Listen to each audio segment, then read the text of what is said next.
Well, good morning there. How are you doing this morning, everyone? So, we have been working all evening on building up. Last night, we worked all evening on building up the PC box over here. And now the PC box is up and running, and I am now doing the infamous rebuild. But everything's working. It looks like I've got even, well, I don't see, I'm not seeing all of the graphics I need. Like, I'm not seeing, I'll remove me. And then I brought me back to the stream. But I can't see the volume control slider is here, but I don't see the volume marks. So I'm hoping I'm making noise, but I can't see the feedback here. So I have no earthly idea whether I am or not. All right. What I have been doing is, I'm going ahead and select that. Give us some down tempo. So we still have to build, and now I have to rebuild all the stuff that was in OBS. So there used to be stuff in OBS that was working really well. And of course, this is a new clean copy of OBS. So we're having to do all of this brand new.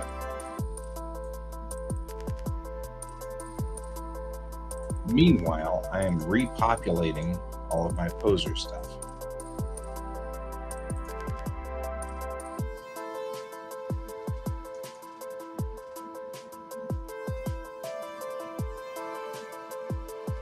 And I'm going to do this. What I'm going to do is this bit here and move these to here. And what that's going to do is copy over only the runtimes that belong to the comics into its own runtime. And that way, I don't have to worry about it in its own, anything else in its own way.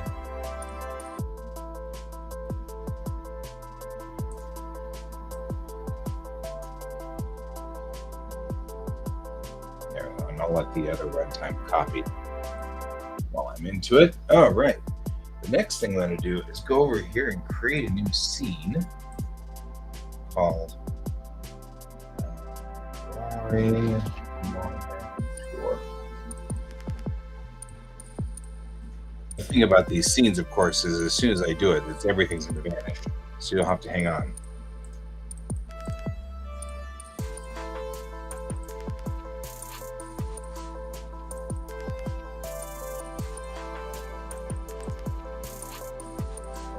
Because now we can actually, you can hear me because I've added the mixer, which is nice.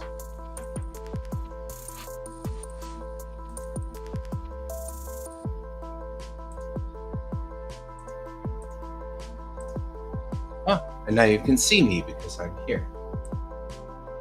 I'll put myself in the bottom corner so you can still see me. We're working on getting this organized so that, it works. And then I will add a display capture.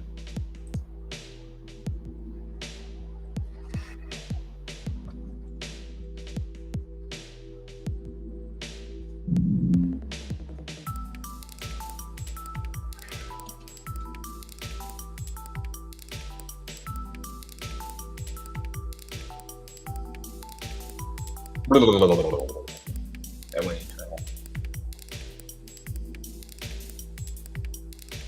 Here. Yes. Is that you? Do we know? Does anybody know? Okay, let's put Daz on it so we can tell. There we go. Since Daz is now running on it, over here. That works.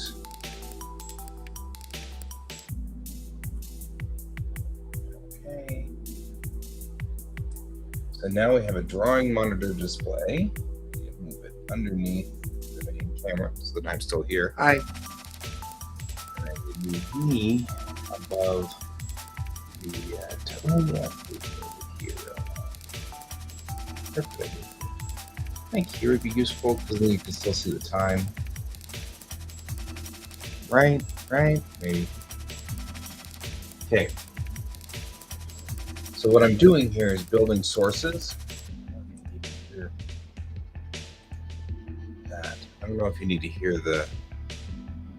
You don't need to hear the audio from my speakers anymore, because now the audio mixes in automatically from here. So that's good. So all you really need is just the desktop audio, or from the mixer audio, because then I can go. I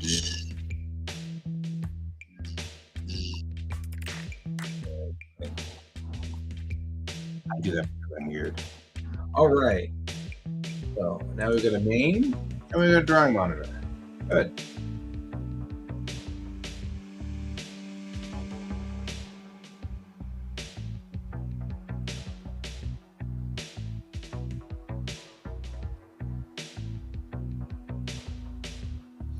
Probably should have a left monitor capture as well. We'll do that.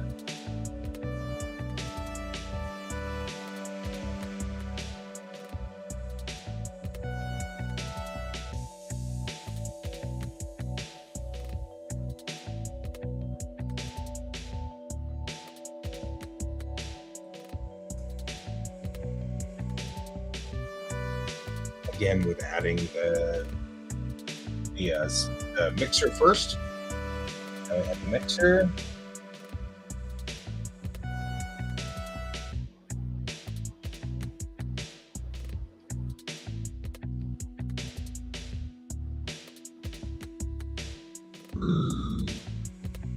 That actually did what I was supposed to do. And in this instance, I'm not going to have it capture the cursor on this side.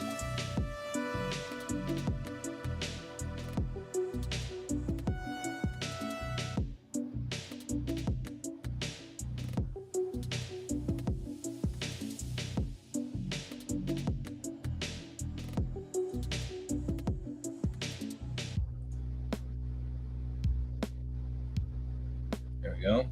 This allows me to have an infinite number of monitors, but it also allows me to switch back and forth between my monitors now.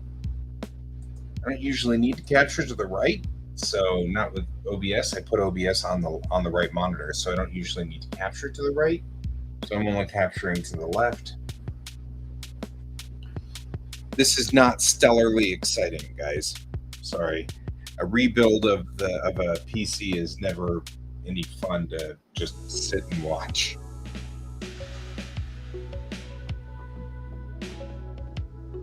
Good morning, Brent. Hey, Brent.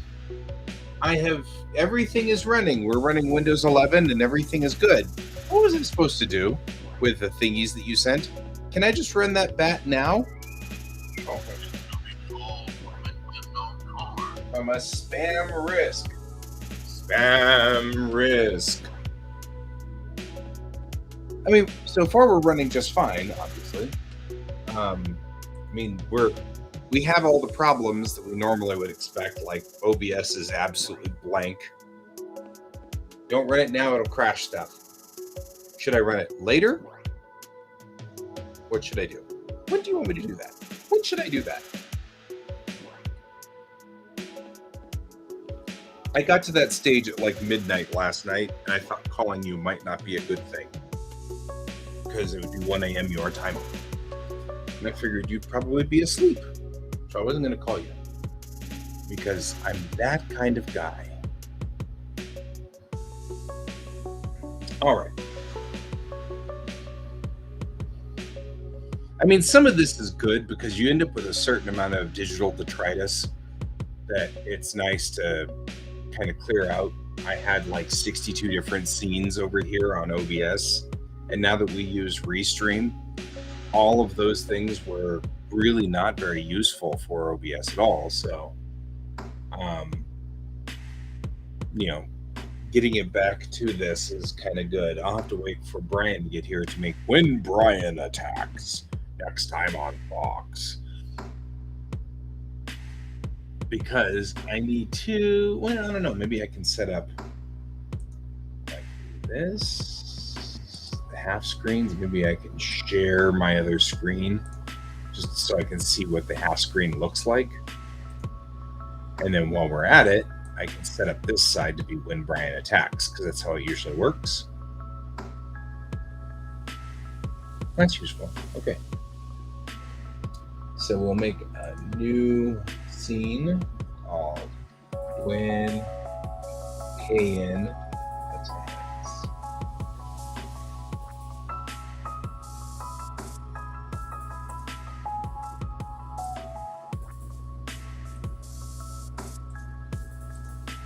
We have to do this one step at a time here.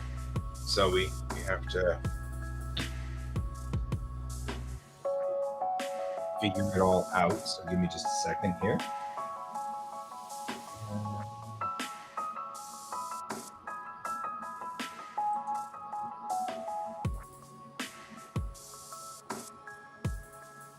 Oh, yeah, that's useful. Add the drawing monitor. We want it at half size.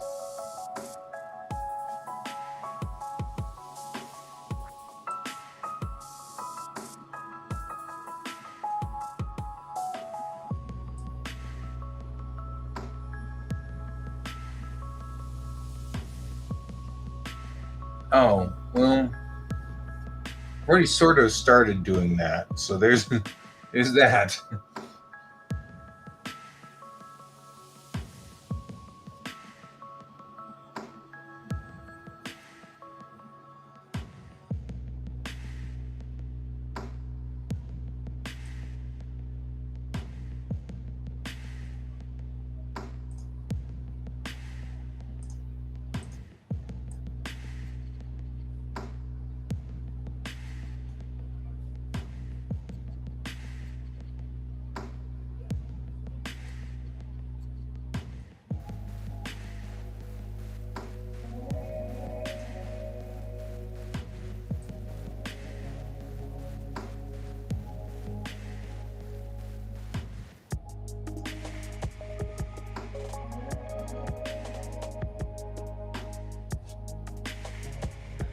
Fair.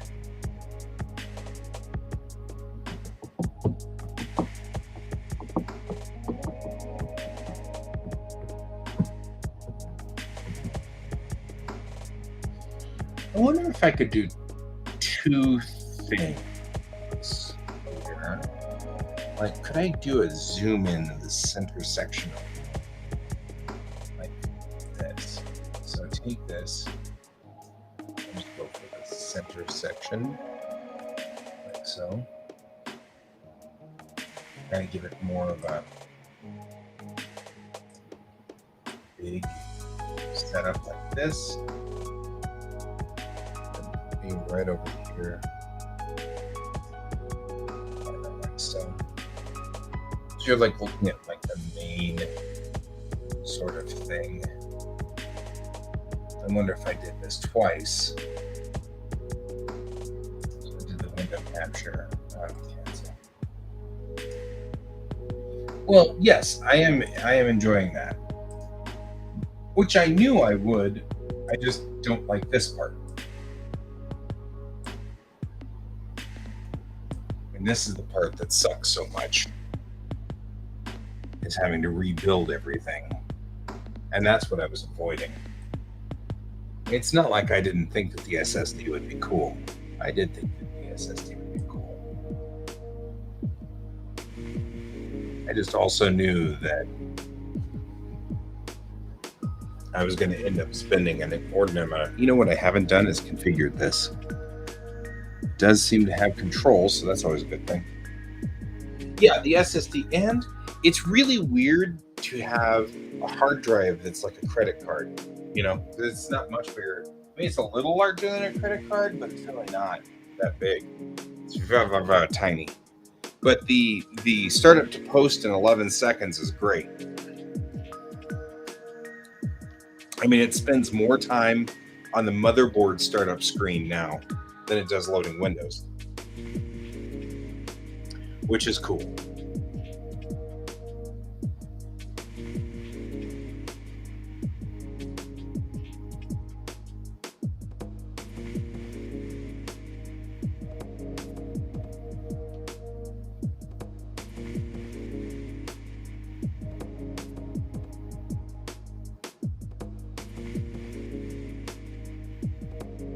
if there's a way to like add an app for the times.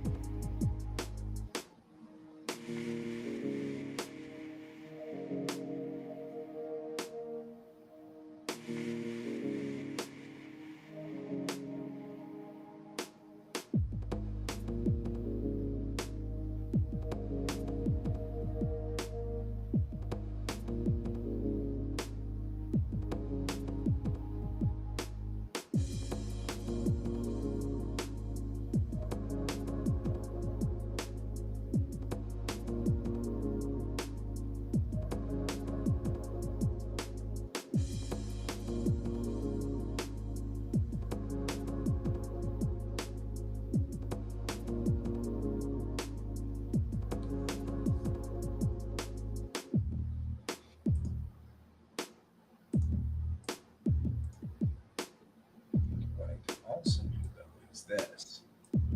Take this starry background.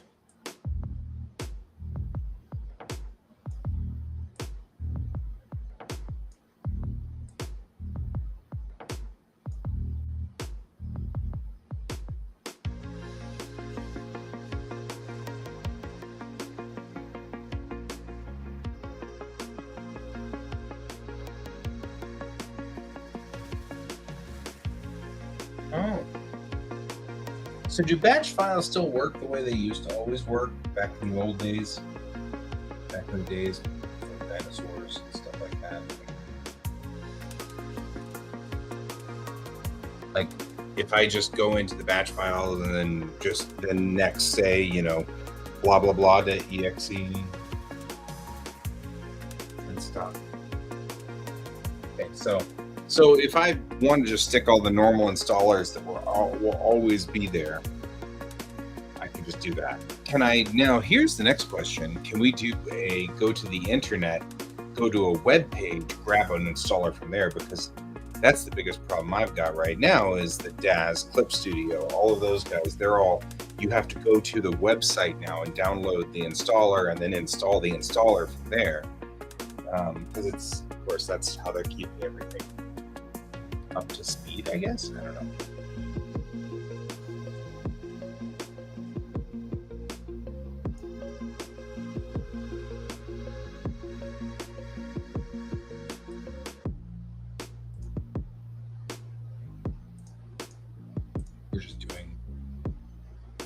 I'm just blocking out the right and the left so that if I use this solitaire, like solitarily,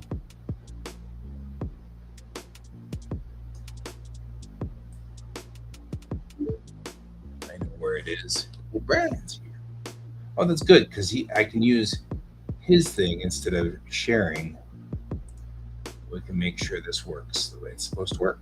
I'm setting up OBS, so I'm having to set up the when Kayan attacks setup so that I can do that. This one, that's the one. See, now I've got it set up for when Kayan attacks next time on Fox. So how are you this morning? I'm okay so far. I'm glad you're here though, because the show's kind of boring with me just configuring things.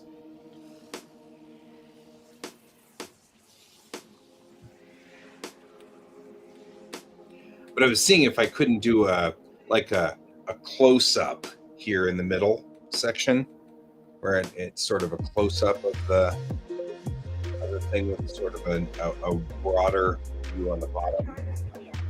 Sort of what I'm after now. And Brent and I have been talking about modifying. So yeah, I mean the SSD is right here, technically. Well, and you are technically our audience, so there's that. Yeah. The SSD is pretty insane. I mean, not wrong.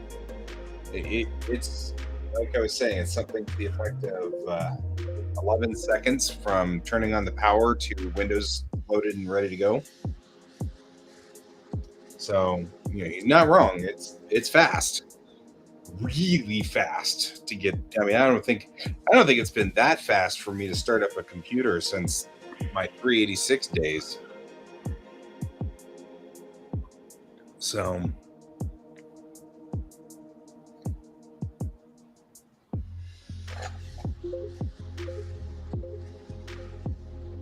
which I don't know if we've ever talked about this, but I keep my 386 with me. Isn't that cool? Along with its Mathco. Wow. I know, right?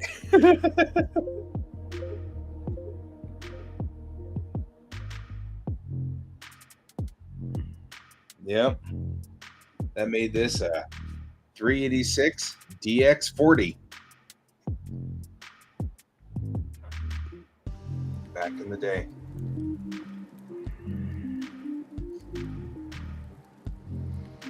That's for the benefit of Brent there. My Intel 386. I even have the original Pentiums. Here's one of those Pentiums, the ones that had the faulty Mathco. I'll carry that around. Generally, I carry all the critters. Like, here's my 486.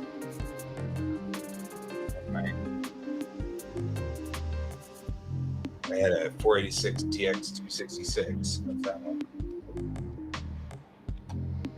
And I keep the 686 I had. Kind of cool, huh? It's just one of those random weird things. Holy crap, how did I end up with 3 Pentiums? It's all about the Pentium, baby.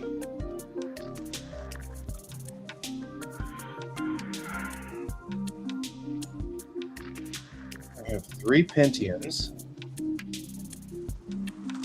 I don't know who else's Pentium I stole.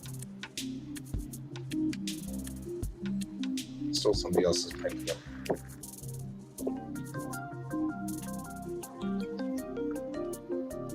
Holy crap!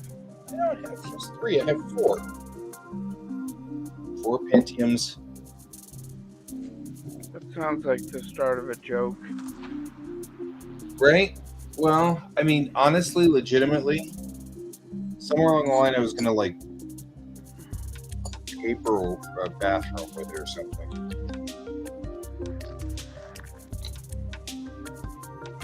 I guess it makes sense that I'd have 5 Pentiums, though.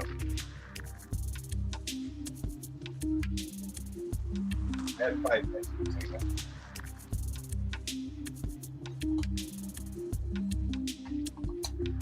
There's my K6.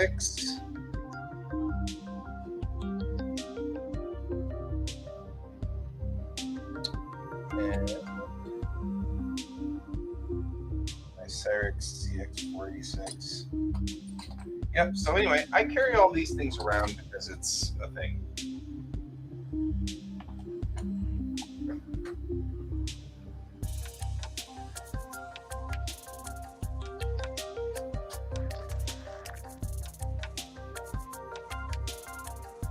Yeah, that makes sense. I wanted to do that too.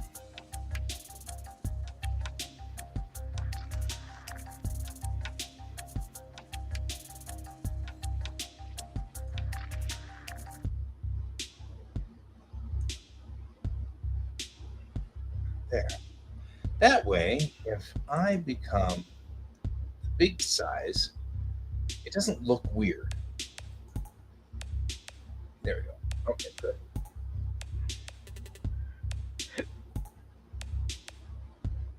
Here's my main camera. I can switch to drawing monitor. I can switch to the left monitor. I can switch to when Canon turns.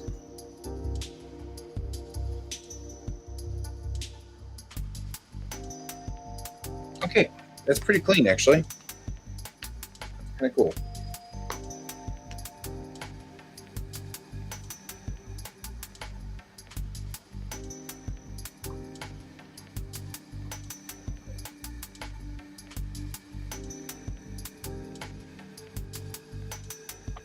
All right, let's make sure we launch Clip Studio. We are in the groove here.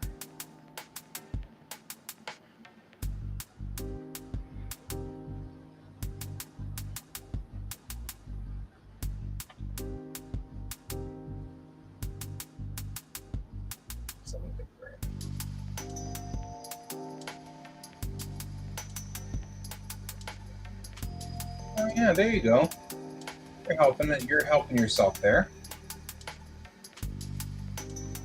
That's the one, I think.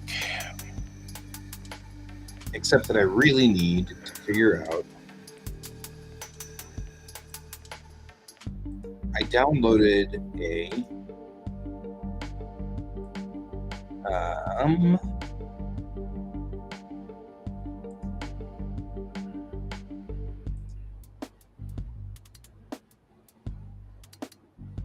workspace for right-handed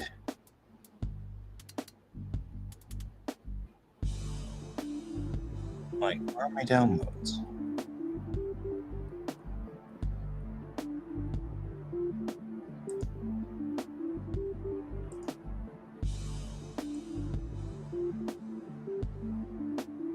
See, so maybe I'm doing this wrong. I don't know. I still have some problems figuring out how to work Clip Studio.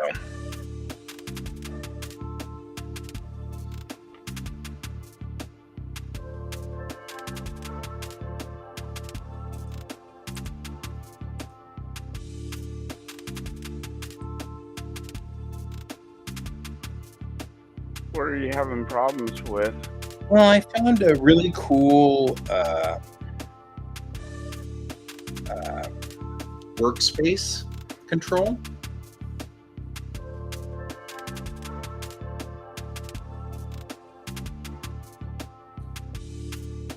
Okay, so I will run it when the show is over, Brent. I'll just run that batch file because I moved it to the USB drive so that it's out on that USB drive. I just didn't know at what point I was supposed to run it. So anyway, yeah, I got this. I found this cool thing. It was like a workspace.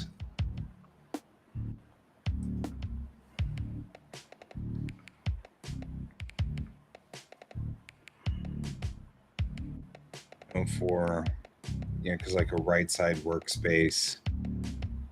Clip Studio has this really nice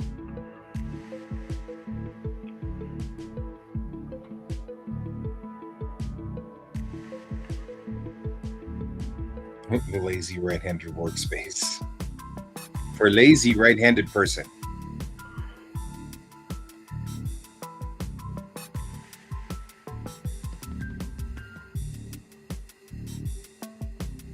Because Clip Studio had a black and white webcomic workspace, which I thought was cool.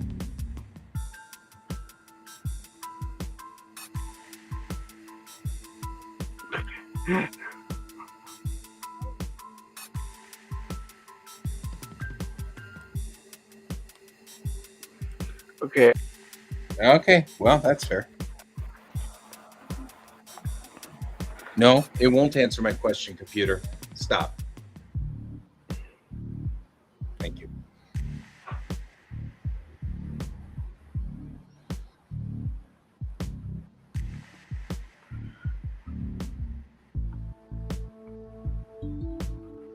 I found it last night. It was really cool. Now I'm all... Oh, there we go. Here we go. That's what I was looking for. For black and white manga. Okay, so here we go. Here's the workspace. This is left-handed.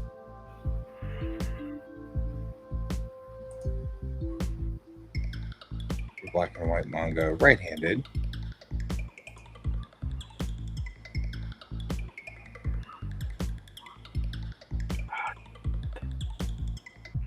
There, you.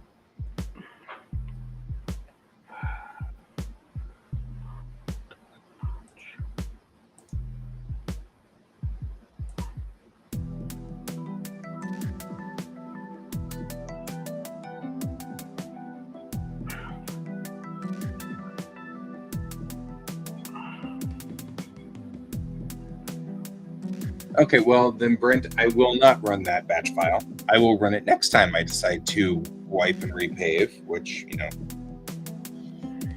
I have a theory that if that problem subsides, the same problem that we had before with the previous, if it happens again, I have a theory that I'll be replacing.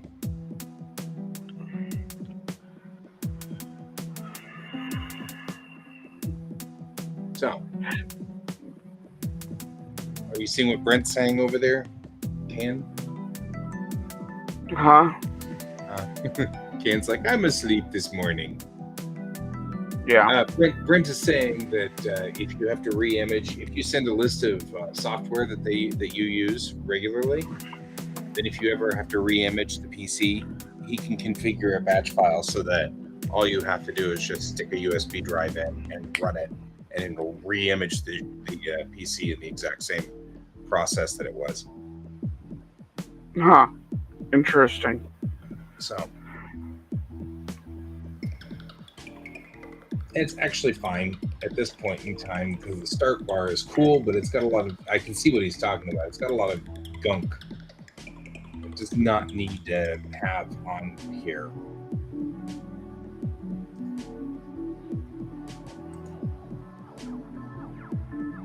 Like, it's cool that it's got Disney Plus naturally installed in here, but that seems kind of weird.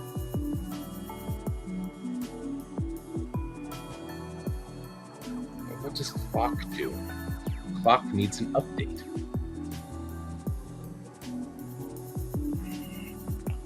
Downloading the update for Clock. What does Clock do? I'll be back here in a moment. Sessions. Okay.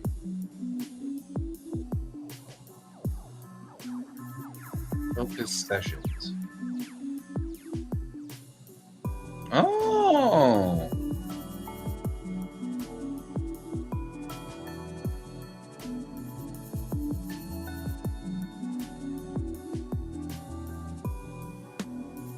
Hey, this is actually kind of cool. Okay, so I'm going to turn the volume of our down tempo down.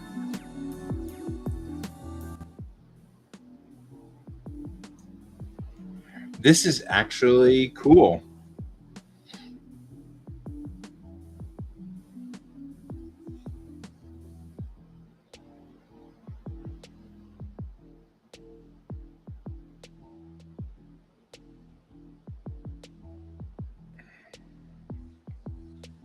Somebody has invented an ADD thing.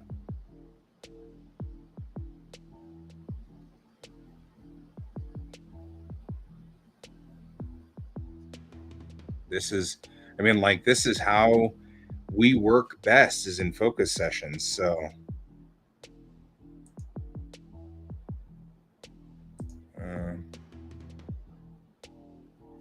Microsoft To Do needs an update.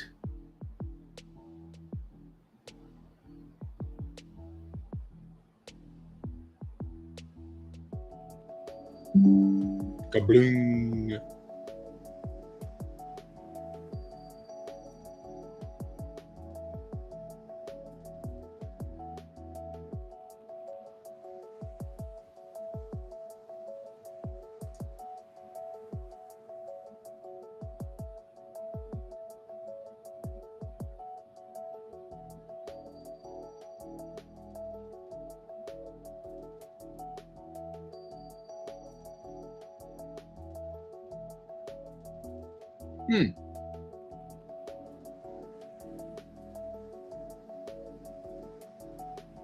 Double.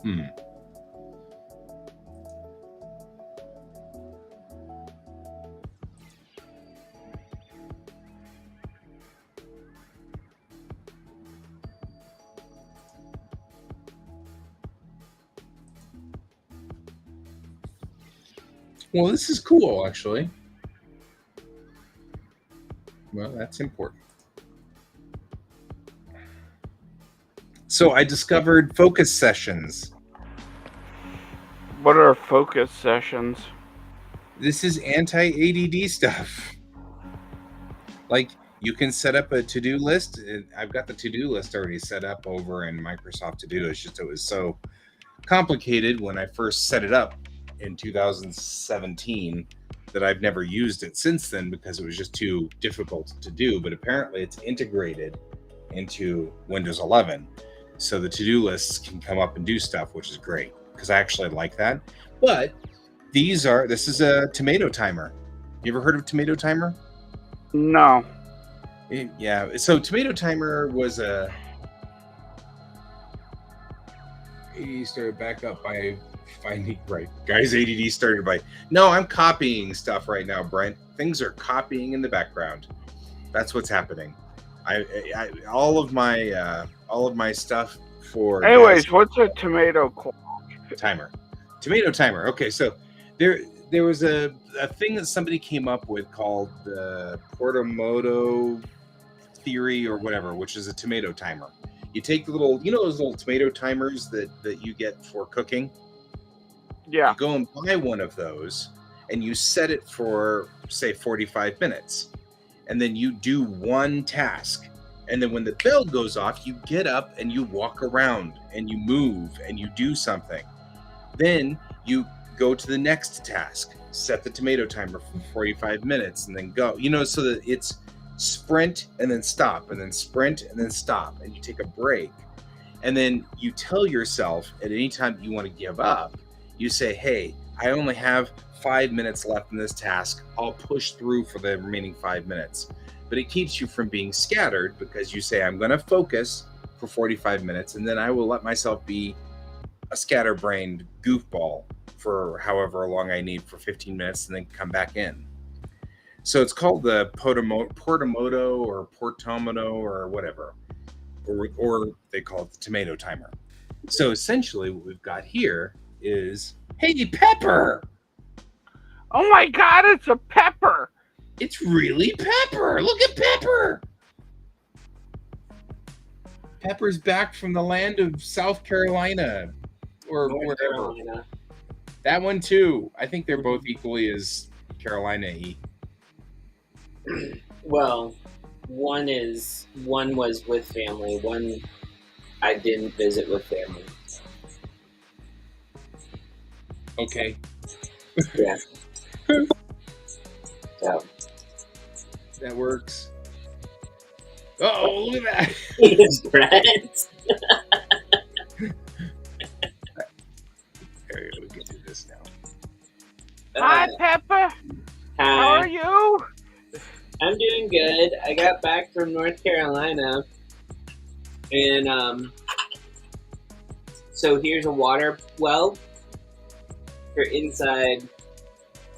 Nice. A watercolor paint palette that I had mocked up, and it fits inside. So you now have a water well. The star points are big enough for me to put like a lot of paint in, and then these guys would be like mixing. Oh yeah, I see what you're saying. I get it. Yeah. So you'll put the paint in the little spikes, and then you can mix in between those. Yeah, and there's 13 star points. So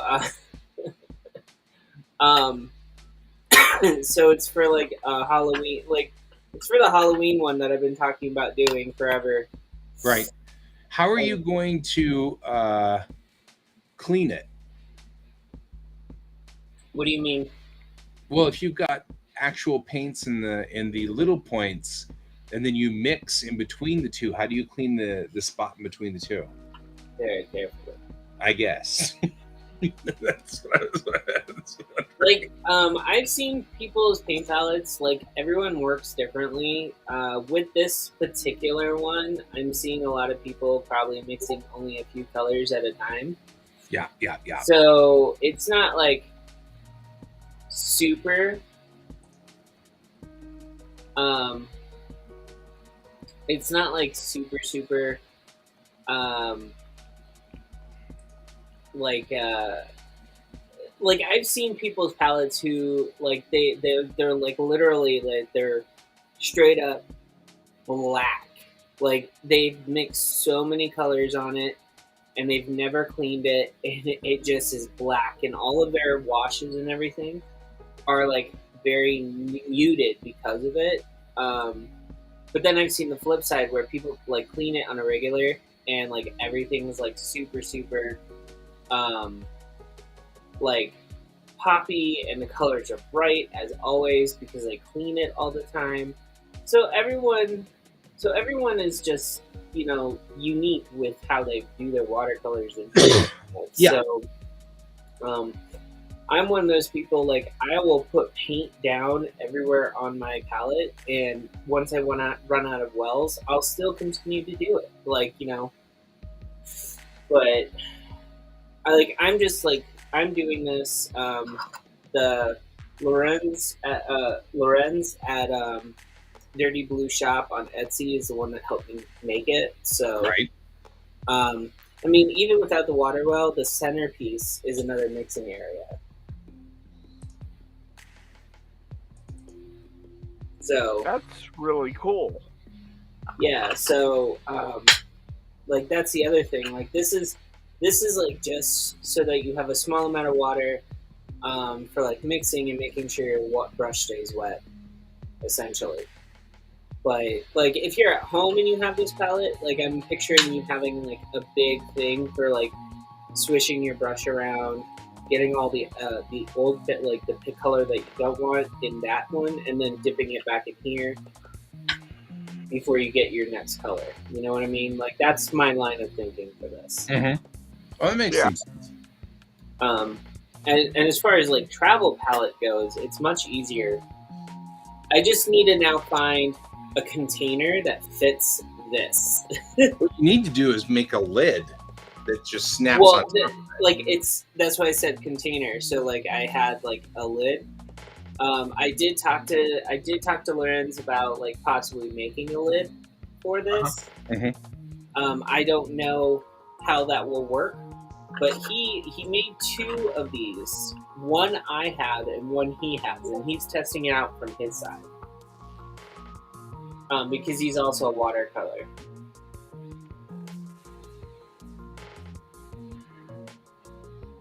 Okay. So lots of testing is happening, which is really cool. Like I'm excited for that. Yeah, me too. Okay, why are these not Sorry, I'm getting like, messages from work because we're still working on some stuff that has been back and forth because, you know, whatever.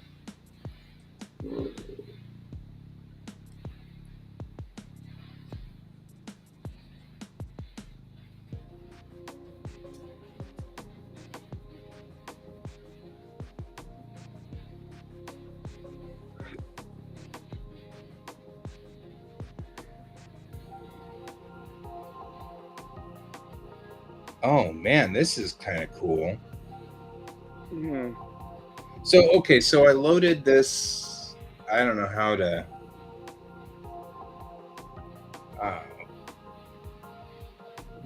So there was a workspace for drawing,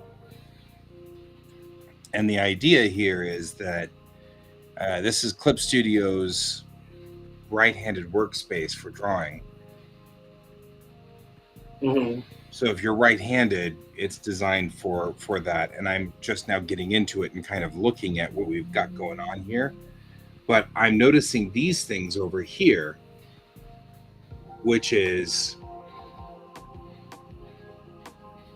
like expand the selection by 1 pixel and fill. Expand the selection by 5 pixels and fill. Cut and move a selected subject to another. I mean, like, these are shortcuts. And what they do is they just fire off, create toning layer of a half-tone dots, make a clipping folder. I mean, like, it looks like fast-firing commands that just do one specific thing. Create a draft layer. Mm-hmm. I'm like, I didn't know we could do this. bright colors emit light, bevel, and emboss. Mm-hmm. Like, I didn't know we could do all of these things. I mean, like a fast firing, you just click the button and it automatically does a thing, Mm-hmm. which would be extraordinarily useful because every time I bring in a render from Daz Studio, I need to add a layer below it that's a white layer. I need to add a layer above it that's a white layer brought down to about 75%. And then I need to add an inking layer on top of it. It's a 3-step process. But if I can make a macro that does that every time I bring in a new render from Daz Studio, I bring it in and go, and it populated and it's ready to go for me to ink it right there and then. Well, we have learned something new. Mm-hmm. The benefit of doing these things, that redoing everything. Like, Mm-hmm. I mean, I have to redo it, so there's nothing I can do about it.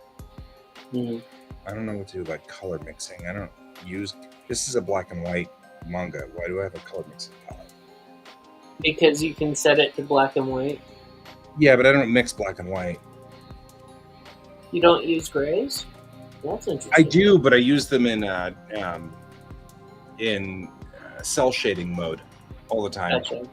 So I never mix. I mean, I've been experimenting with mixing in this last one to see what it looks like, but I don't know if I like it. So I haven't decided whether I think that's cool or not.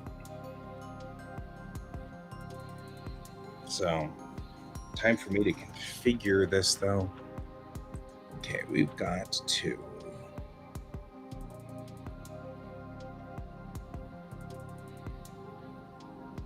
Also, so how have you been? I mean, you haven't been here in weeks. You have to tell us all about all your. I mean, your hair is purpler, so you have to tell us all the things. You've got stories to tell us. We wish to know all of it. Reveal your secret. I mean, it started like with one trip, and then it just kind of snowballed. Yeah. A lot of family stuff happened. I went to Texas. I'm sorry. I mean, what? I went to Fort Worth, Dallas area. I'm definitely sorry then. That's where it started. I got to meet all the people I work with at one convention. We were all asked to attend. That sort of deal. And oh, look, I speaketh, and the billeth comes. Messages from Bill. Hey, messages from Bill. Hello, Bill. Hello. Hi, Bill. We missed you both. We actually really did miss you both. So Yeah. much. We were like, Did I hear you finally got an SSD? I did. This is the new, and actually right now I'm configuring everything because of course the reason I had been dragging my feet was A, I didn't have the money for it, and B, I hate this part where I have to reconfigure everything again. I had everything working smoothly and going the way I wanted, but yeah, yesterday when I powered up the PC, it took an hour to get to posting. I mean, like literally 64 or 65 minutes before it finally posted, because I was going to come into the show and I hit in and it was locked up. And so, oh no, it's, it wasn't moving. It wasn't going anywhere. So I happy buttoned it. And when I did, it restarted and said, we're performing updates. Hang on. Then it said, we can't perform updates. So we have to undo everything. Hang on. And then it undid everything. And then when it finally restarted and came back up, it was like an hour and 5 minutes later. And I'm like, okay, that's it. Something's really wrong. So I went and got the SSD that Brent had recommended. And I put it in. And while I was at it, I moved my box up onto the desk here because the last time I worked on it, I put in 2 LED fans. So it's really pretty and it's got lights going inside there and it's underneath the bench under here where you can't see it. And I was like, well, A, I'm working on it all the time, clearly. So I probably should put it at, this level. And B, it's all very pretty. So, I was like, I should put it up there. So that caused a lot of redoing. But the other thing I got when I was at Micro Center, which was really cool, was I got a USB widget, which has buttons on it, on-off buttons, which is important because this camera and OBS keep getting confused. OBS will start and say, you don't have a camera. And so you have to unplug the camera and plug the camera in and, oh, that camera, So now all I have to do is push a button and it turns off, and then push the button and it turns back on again. Oh, that camera. But yeah, this morning, whenever I turned on the PC, it was 11 seconds from startup to post. Yep. In fact, it spent more time on the motherboard startup screen than it did actually loading Windows. So that's cool. But I have to configure it.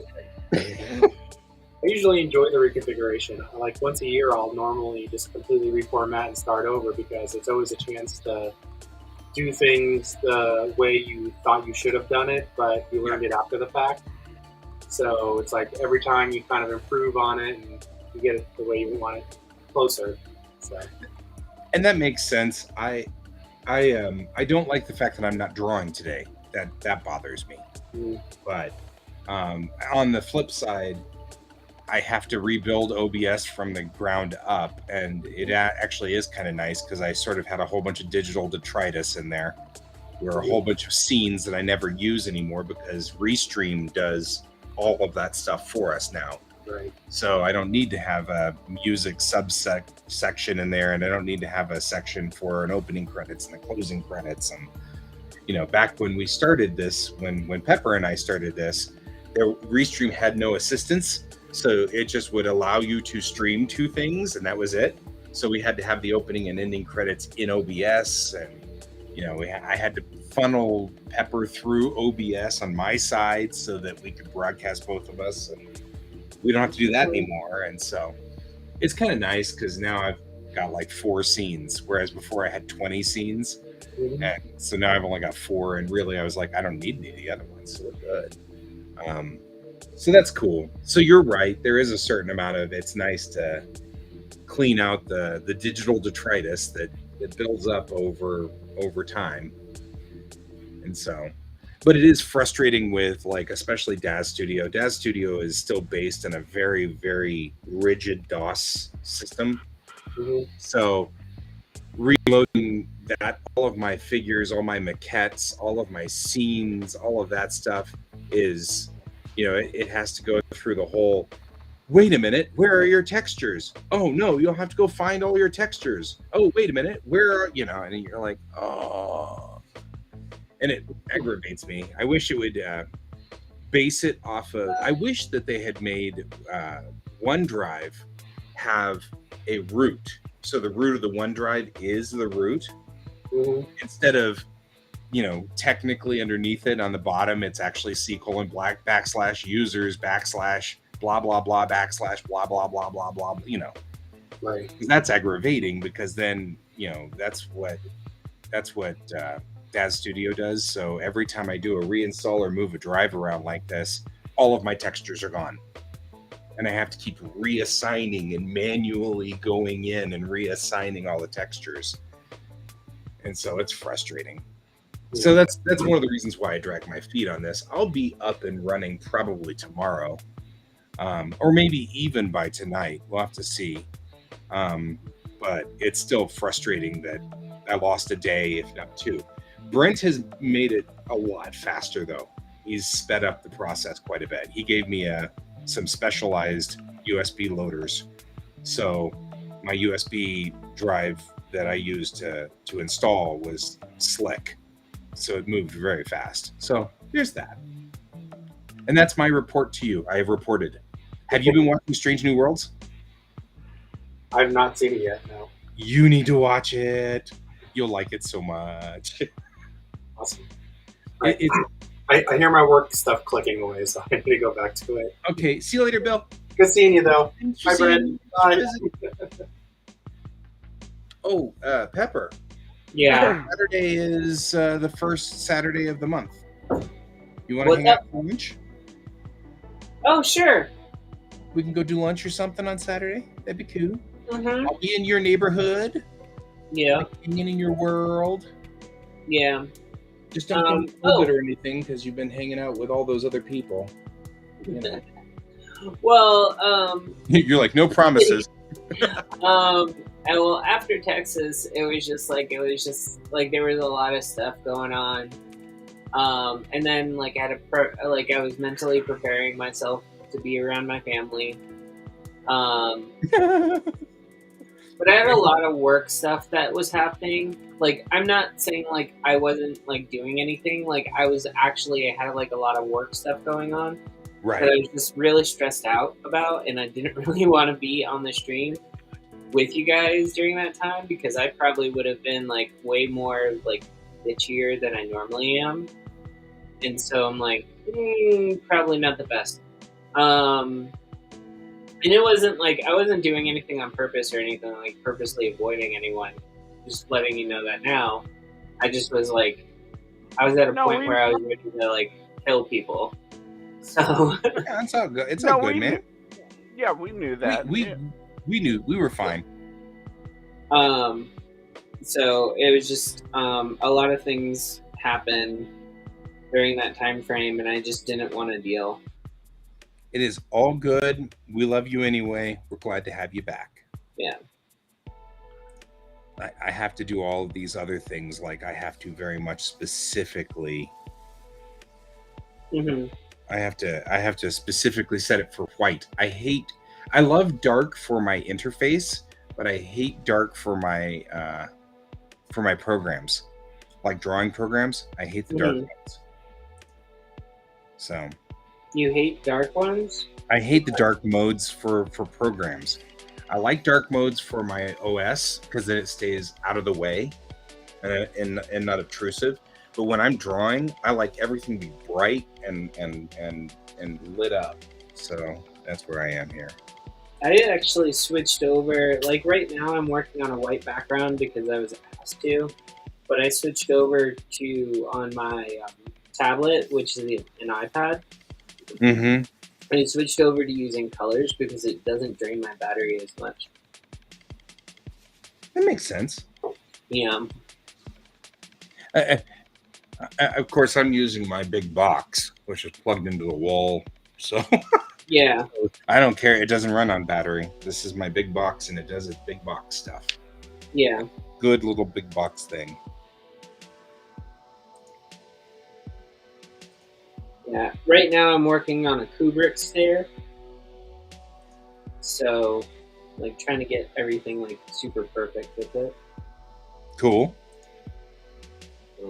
But yeah, I went to North Carolina. We visited.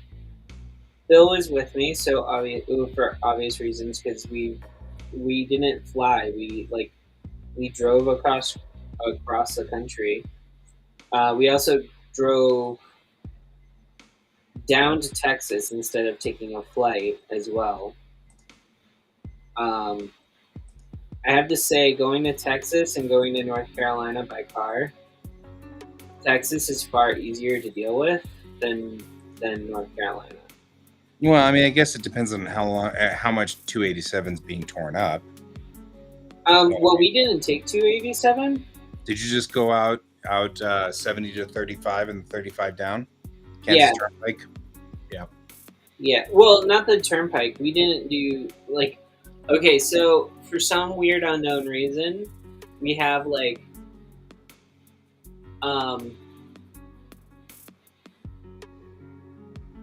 So I don't know where Surrey took us, but like for both trips, like on the way back, we actually stopped at the arch, the great archway, and but on our way there, we passed it. Yeah, and we went up and around, and then like. Essentially, we drove through Texas, Missouri, and then like went around Tennessee to the point of we only went through Tennessee for like a little bit, and then like went straight into Virginia. And where we were going in North Carolina, just to give you a depiction of where it is, it's not that far from the Virginia border. So it's like literally like you go in and then you're less like you're a half an hour. Like once you get into North Carolina from Virginia, it's like less than a half an hour to get to where we were going. Like Okay, it's I that know about hard. where that is. Yeah, I think I know where you're going to. Yeah. And it's this place that we always refer to as Crumpler, North Carolina. It's like an unincorporated town that's literally one building. And in order to remain a city, you have to have a convenience store or a grocery store, Don't. a gas station, and a post office. Yep. Well, And you that's have to, in by the law, one you have to have building. a post office in every city anyway. Yeah, That's a law. So yeah. But like literally, they have all of them in one building. right, that makes some sense. It's the building, Yeah. which so in it was Japan funny. is called the shiaksho, and that's kind of cool. So it is the same kind of thing in Japan, a central like city hall. Yeah. Where the central location of things are, where you can go get all of your paperwork done, and it's actually horribly useful. So Yeah. I have to give props to Japan for doing something horribly useful. Yeah. But what's fun about it is, like, I was so tempted, and I never got a chance to do it. Was because I was on the trip with my mom, so like I didn't think like I didn't really like do anything like with my father on this trip. right? So, but he used to live in this area that we were visiting, and like I wanted to go to the general store, pick up a snowball, and basically be like, "Oh, well, I'm back in Crumpler. Look what I'm doing," type deal. Because that's where, like, basically the store doesn't really sell real groceries. It's like everything's canned goods or processed food. Like, you don't really get real groceries from the place. Mm-hmm. Mm-hmm. So, it's interesting. But we got a little bit of rain the day before our last day there, and that allowed us to get some fog pictures of the area, and it looked like clouds just like nestled onto like the mountains around us, essentially. So it was a good kind of fog, I should say. Yeah. And I got a lot of pictures. I got to see my niece and my nephews that I don't get to see very often. Stuff like that. Nice. Some other stuff, like I really don't want to mention what's going on with that. Happened while I was gone.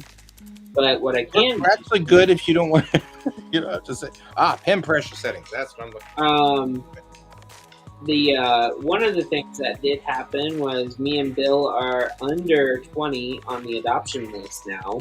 Nice. So we are in the fourth grouping that usually and typically gets shown after someone doesn't want to pick someone from the first or the second or the third. So we're getting closer to the top of the list. That's good. That's very good. So that was fun to report for my family. I mean, it's been kind of like boring and blah, pretty much. I've been not in the best of headspaces.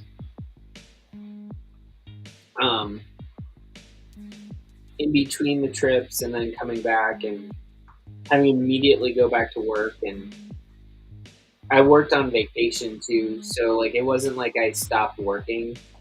Like that's on how bad I was mentally.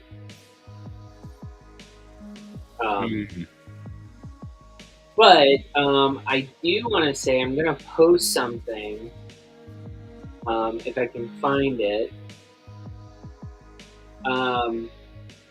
for you guys. I don't know how else to do it, so I'm going to just put it. And I don't know if you want to like put this in this video or not, but I'm gonna post it to our chat right now. Okay.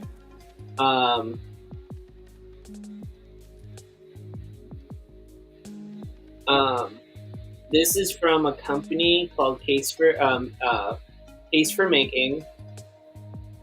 I do like them. I buy their products, but they are having a raffle, and the reason for the raffle and everything leads me to my next thing of I now have to be super cautious about what I say online.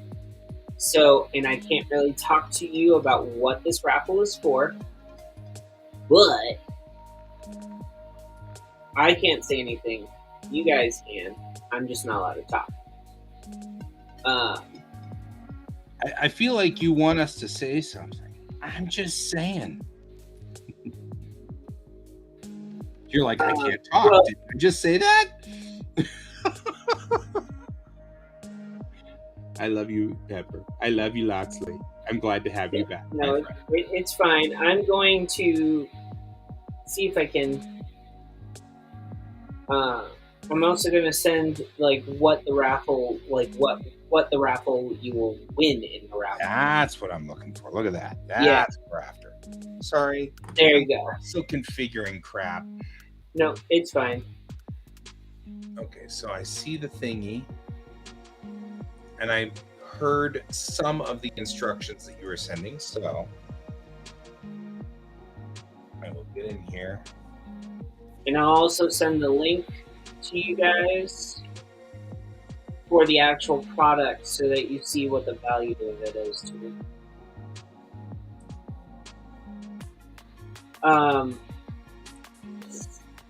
Yeah, no. We just basically some new rules came in about political stuff that has happened recently. I'm not allowed to talk about it, and I know that we try to stay away from political stuff. So. Yeah, that's pretty easy for us because every time we start. But like it's gotten to the point where I can't even enter this, but I know, Guy, you may want to enter this. I don't know if you want to, Brian. But I know whoever uses watercolors would actually really like benefit from what Case for Making is offering. Because those are all good colors. And it reminds me of the Miyazaki palette to a certain extent. Just a little bit brighter in color choices for certain things. So, but yeah. Wow, 12 years ago is when I did the last episode of The Champion. The Chain Gang? Champion, the last Tamerlan comic. Oh, okay. All right, let's take a look. Also, me and Bill have talked about possibly restarting Campfire Stories, our comic, as a webtoon.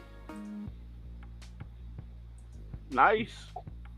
Um, Check out another place to check out besides Webtoon is Global Comics. I don't have the best feel for them yet. I know which one you're talking about. I personally don't have the best feel because I think the last link that I had received from them was one of their adult comics that they had on there. And I think they just recently changed their formatting, so uncensored, essentially extremely adult comics are now more censored. But Customize it. I'm not sure because me and Bill just kind of want it we don't have nudity or anything like that. It's like a bunch of kids. It would be very weird for us to draw it like that. Oh, come on, Pepper. What I'm saying, but the global, everyone that sent me global comic links, they're always super adult, not really geared towards kids. And Webtoon has a whole section which is kids. Did you hear about my experience with Webtoons? Oh, you mean the one where I made you edit everything? Well, where it wasn't that. I was asking him about nudity and Oh and yeah, yeah, yeah. the whole thing and how they wouldn't allow Negima, but they would have allowed, but they will allow Bellatrix Rising because my nudity is obviously not intended for the male gaze.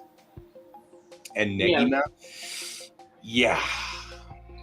Well, first of all, I want to point something out. Negima is a manga that is Creepy. like it is extremely pervy. It's He really creepy. drew a comic called Love Hina, which had the same style of Yep. like perviness. Well, and the thing is, I love his drawing style. I love the way he draws Ken Akimatsu, but I loved it when I was younger. And since then, I have matured, and my feminism nerve, I don't know what you want to call it, has gotten more refined and agency and things like that. And really, honestly, not just is it pervy, because I mean, these are all like junior high school girls, which that's creepy enough as is, but they also have like, they lose their clothing without their consent and stuff like that, like things that violate my personal rules as a human. Like, it wouldn't matter if they were 30, you know, if their clothes kept getting exploded off of them all the time for humor value, that really violates like my belief of agency for a character. We have to have agency. The characters have to have agency. So yeah, anyway, I'm sorry, we went off onto this. So, okay, so what I want to know is, oh, I see what you're saying. I see what you're saying, because you have a block on this. I'm reading what you posted into the Quack forum. I see what you're saying. You can't say. However, this is, as I mean, like I have oft said, I really feel kind of sad that I am an ally for people of color. I'm an ally for LGBTQ, but the flags that I fly and the hills that I will die on are feminism. You know what I mean? Like that's the hill I die on, and I will do my best for you, and I will do my best for people of color. But yeah, the hill I die on is that. So this does enter my realm very, very clearly. And it's a $5 entry fee, folks. The actual prize is worth $292. It really is pretty.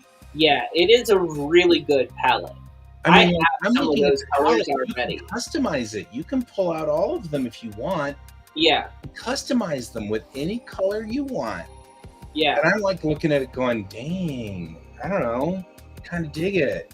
Yeah, and it's like worth $200 for that. Every $5 you donate, you get a new entry. The only problem that I've got is, I think if I were to get a custom palette, and if I were to spend $250 or $300, I would ask you to make my custom palette. Because A, you're my buddy. B, I could get exactly the colors I'm looking for. And C, it would give you money, which, you know, all of those things are important. Yeah. But the reason why I'm doing that, because like I'm not at a point where I can do that in life right now. It's all right. I've got an active palette that works. I'm not ecstatic about my gold and my silver. What company did you get your gold and silver from? They're the cheap. It's still the cheap gold and silver that came with my original set. So I have a set of. Hang on, a set of ones that came from, and I have its container right here because I just took it. But they're not the right size. They're the large size. But it's a Japanese company, and you can't see because I'm set for the wrong screen. Hang on, I'm set for main camera. It's a Japanese company, and the palette sizes were this big, so they're too big to fit in my container. Oh, it looks like you got this. You got the. Yeah, I know the set you're talking about. I have that same one. I love. It's not these. bad. I love these colors. They are so phenomenal. Well, if you're saying it's not bad, that means you know better ones, and that I'm all in for. Okay, so there is one that I would recommend that's slightly above that, but it's like you bought all those colors for probably one tube of the gold or silver. Yeah, probably. Yeah. And I don't need all of them because they're all. I what I'm really looking for is when I paint, laying down a nice solid gold or a nice solid silver that sparkles. Like there's a pearlescent in that that's really pretty that I could put over something like a pearlescent white. But really, what I'm looking for is something that's more like a solid gold. So okay, I have a buddy, Tara Jane, who does beautiful watercolors. She does phenomenal watercolors. They're animals, and she'll do these cute animals with all this beautiful gold all around it. And so her original pieces are just gorgeous because she's using those watercolors to lay down the gold. And it really does. Once it dries, it looks like gold leaf. It looks like she laid down a gold leaf around the outside of the artwork and cut it in. But you have to put a ton of water into that to make that do that. You have to pretty much turn it into a soup in order for it to do that. Well, what you can do is, this is what I do with mine, is you can do the soup method, or you can basically put the water down, let it soften, and then put more water on top of that when you're using it with the brush. Yeah. And then that way you're picking up the paint properly, you're getting like a good mixture, or you can do it the other way, which is layering, where you go back over and over and you do that step multiple times. I think that's what she's doing. Yeah, the other brand that I would recommend is Senec, which is their circles, and they are well. Like I know they're on Amazon, I believe. Hold on, let me find them, and I'll send you the link. I'm just glad to have you back, Pepper. I love Brian and I have been doing this all the time, and we've been running all the time, and it's fine, but we're running out of things to say to one another because we're 2 hours in the day and 2 hours at night, and so it's like every day, all the time, we're getting work done, and we are cooking along, but. Yeah, it's good to have you back to just add spice back into this and like a different perspective. And we're talking watercolors and, we're going a different direction. Oh, I did my one color challenge, which was so fun. Okay. This is all totally easy for you because you're like, you two both are really excellent at watercolors, but I'm not. So what I did was we went to this coffee shop and we couldn't find water. So all I had was the water that was in my brushes, because we've got the reservoir brushes. So I couldn't clean the brush. And so, well, I guess I could clean the brush, but I had to go to the bathroom, which was across the coffee shop, to clean the brush. So because there was no cups for the water reservoirs. So I decided I was just going to use one color. And so I painted a painting with just one color, varying the values to make it and everything like that. Okay, opening that up. Yeah. Oh, yeah. Okay, see? So this one's another set that I just sent you. Yeah, I got it up here now with the Inca gold and the Tibet gold and the Arabic gold. Wow. Yeah, like these ones actually, and I put it in the Quasar, I put it in our chat for the actual group through Facebook as well, just in case we don't all have access to, whoever accesses the channel type deal, for when we do these videos. Yeah. The one thing I can say about this one covers better over the Gonzai Tambi one that you have. And as much as I like Gonzai Tambi, their metallics are less desirable for me because they use the fish cartilage. It doesn't work well for me because when I made my copper paint, like I actually have a copper paint I made, Right. and I used actual like gum arabic, and I used these things to actually make a watercolor paint that wasn't using fish cartilage, but it was using more of a European method. The metallic and mica seem to flow a lot better, seem to cover a lot more, and also tended to be more present on the paper as far as like opaqueness. Makes sense. Yeah. Um, And that's what I'm looking for, is more of an actual layer and less of a pigment change. Like when you do watercolors, you can see the paper texture through it and stuff like that, which is exactly why we use watercolors. But with the gold, I really want it to be like I said, it looks like gold leaf, you know. Yeah, and this one is the cheaper one. There is a more expensive one. And I can't remember, and I'm not sure if it's Winsor Newton. I'm just trying to find it right now. But I don't enjoy Winsor Newton. My gold and silver that I currently have from a tube is from Holbein. And buying them individually is a little bit more on the expensive side. Straight up, not even gonna lie about that. Mm-hmm. I have no reason to lie about it either. So, let me see if I can find. Let me look at Jackson's and see if they have the other product I'm thinking of, because they have. Oh, shoot, that's the United Kingdom. No, I need United States. United States.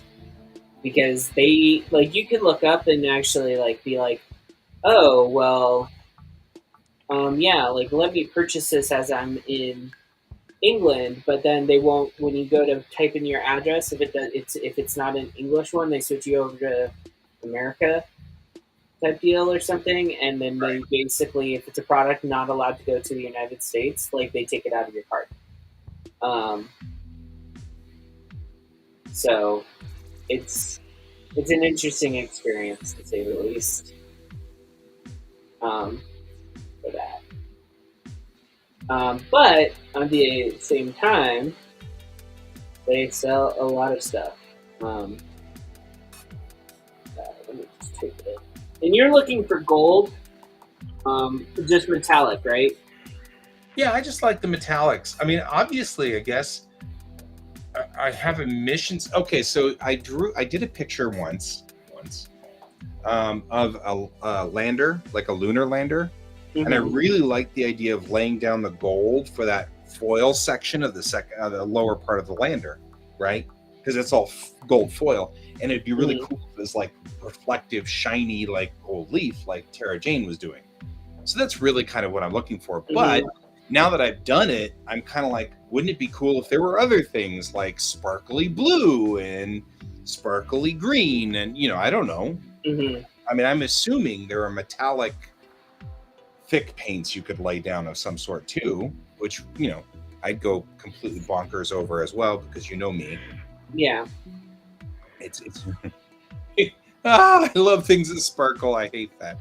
I'm like the turtle, the turtle in Moana. That is me, man. I am so the sea turtle in Moana. Yeah, I mean, Daniel Smith, you'll pay a hefty price tag with that one. Yeah. Fine Tech, that's what it is. That is like the primo one that you're looking for. It's not that far higher price from Color or Colori, but Fine Tech is what you're looking for. Fair. Let me go back to Amazon and see if they still have it. I know they just lost a bunch of art supply companies on Amazon. Do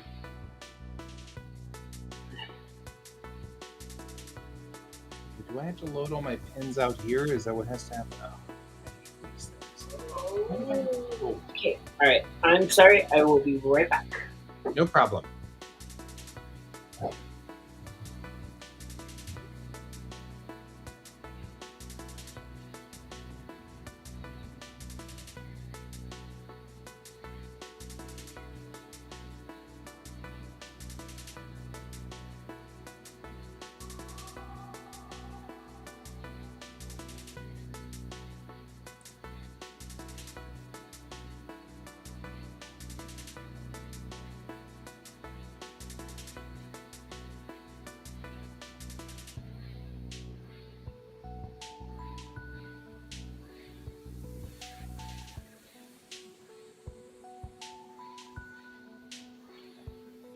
Sorry, I've been kind of quiet today.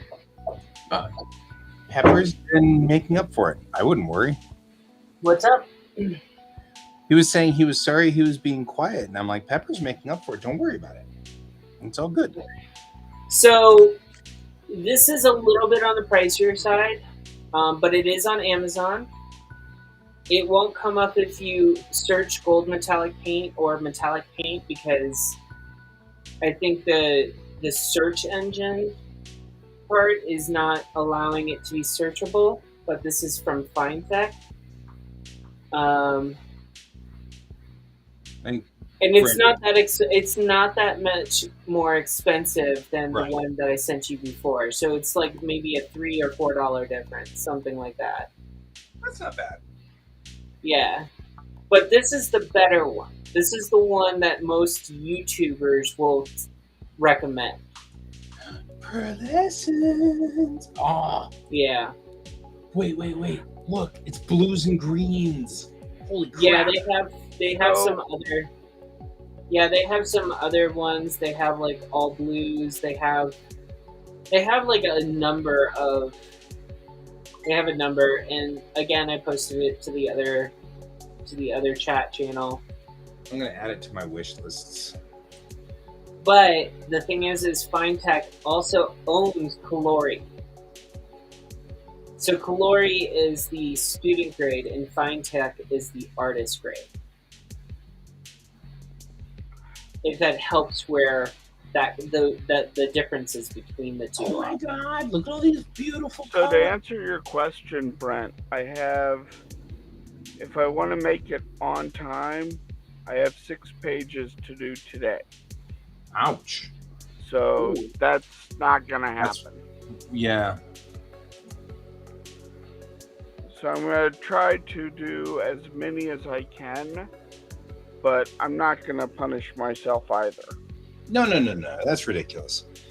Also, Brian, tonight, if you are able to start the stream, if you aren't, that's cool. But I am going to the other Macross movie. There are 2 Macross Frontier movies that have been released in the theaters. And as your local resident Star Trek fan and Macross nut, I've got to go watch it. So, but it starts at 7, and like the last one, it'll end, I'm sure, somewhere around 9 or so, and it's in Highlands Ranch. So I've got to drive from the other side of town because we had to find a theater that both A, played it, and B, had food in the theater because Jeremy, who's one of the other directors for NDK, he's going to be coming straight from work, and so he won't have time to find dinner, so we have to eat dinner there. So 4 today, 2 tomorrow, says Brent. Cracking the whip on you. Or 3 and 3. So, hey Guy, like, did you want me to send you?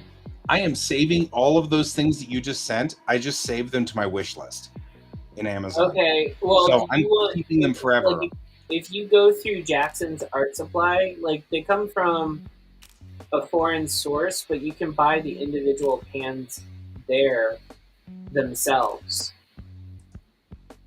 like the individual colors. And then they also have the color shifting ones, the ones that have pigment differences, like if you paint on black versus white paper.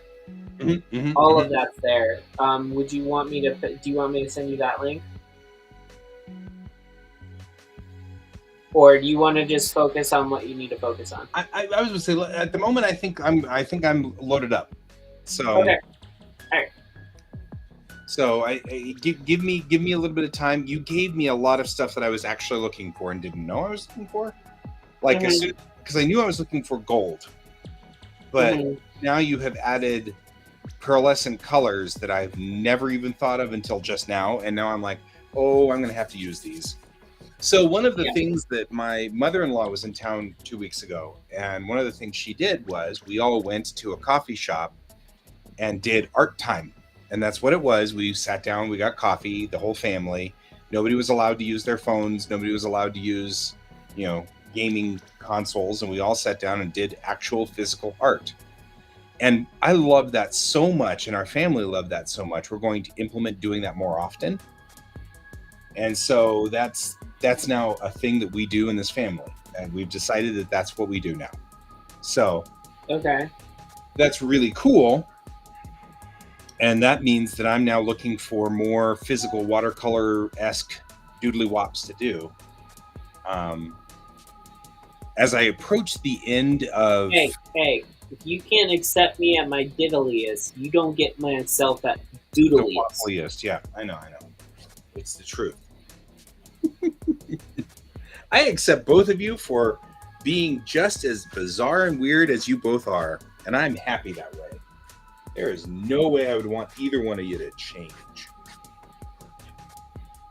Well, I mean, you do need to change because otherwise you'll smell funny after a while. But other than that...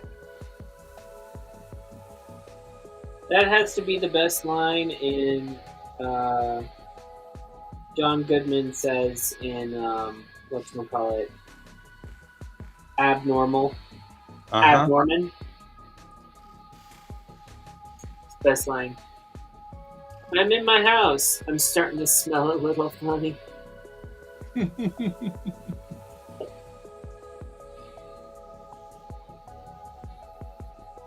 So yeah, 12 years ago was where I put the last Tamerlane out. June 30th, 2010. Wow.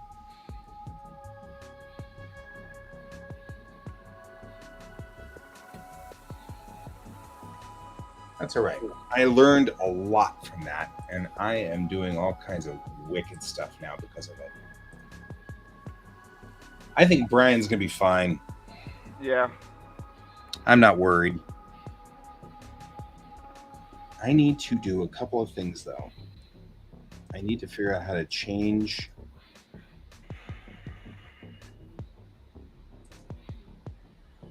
because the brush sizes are in points, and I need it in pixels. Does anybody know how to change that in pixels? What? The brush sizes, because it's in point right now. I've always had to do it through the settings. Any program, it's always been settings for me. Okay.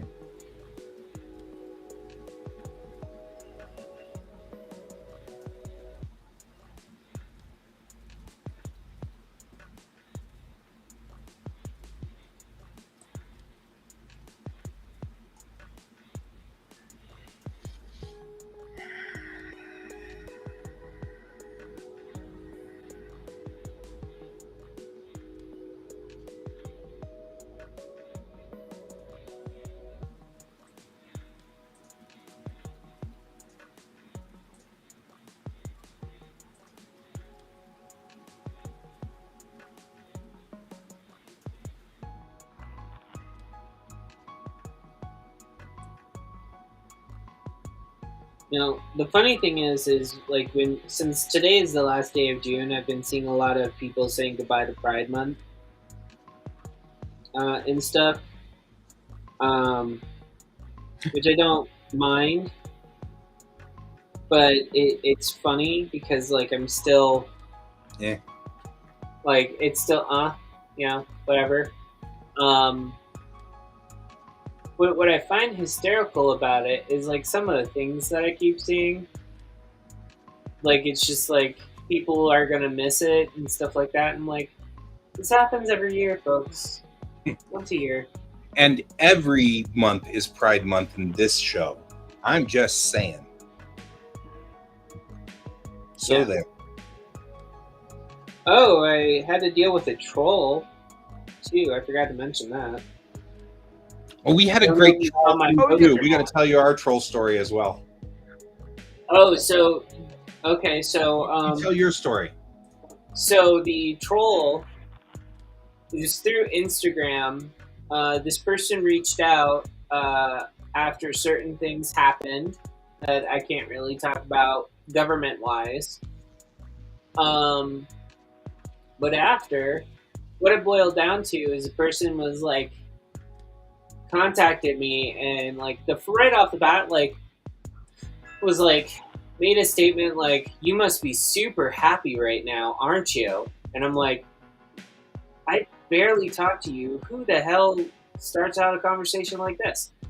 And I was like, well, I am. I'm visiting with my family right now. And they're like, oh, so you must like the decision that they just did because, you know, this way you can get your adoption stuff done and you can corrupt your corrupt another child with your marriage and how you live your life against And God. block. And yeah, I basically We're all like, yeah, I blocked the person. I was just like, look, I'm not adopting a child to corrupt anyone. Like, I try to be civil about it, right? you know, and this person just kept hammering, like, blah, blah, blah. But, like, before, what ultimately got me to block was, like, I hope your marriage gets invalidated. Right.